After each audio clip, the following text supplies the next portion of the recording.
भारतामध्ये बुगाटीचं एकही अधिकृत शोरूम उघडलं नव्हतं आणि एकही गाडी विकलीही नव्हती. तरीसुद्धा मग 2010 साली दिल्लीच्या रस्त्यावर बुगाटी व्हेरॉन कशी दिसली ही गोष्ट थोडी रहस्यमय आहे.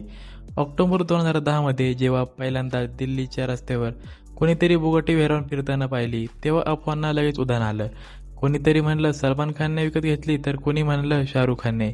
पण खरी गोष्ट मात्र या दोघांपासून वेगळीच होती. ही व्हेरॉन कोणत्या सेलिब्रिटीची खाजगी गाडी नव्हती, तर ती एक डेमो युनिट होती जी बुगाटीने स्वतः ही गाडी इम्पोर्ट करून आणली होती. ती फक्त आणि फक्त टेस्ट ड्राईव्हसाठी.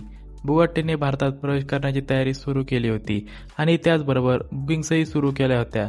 पण 2010 मध्ये साली या कारची किंमत 16 कोटी रुपये एक शोरूम इतकी होती. इतकी जास्त किंमत असल्यामुळे भारतात एकही बुकिंग झाली नाही आणि त्याचा परिणाम असा झाला की ही कार फक्त काही टेस्ट ड्राईव्ह झाल्यानंतर परत शिप करून नेण्यात आली.